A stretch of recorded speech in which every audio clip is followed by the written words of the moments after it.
Vemos el tremendo esfuerzo de Carlos Porta, falta de 200 metros.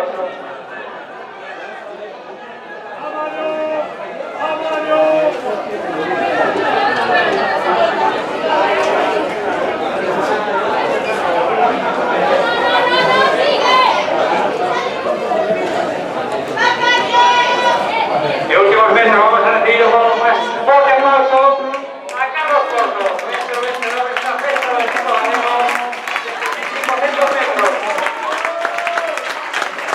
Carlos, a 5 metros.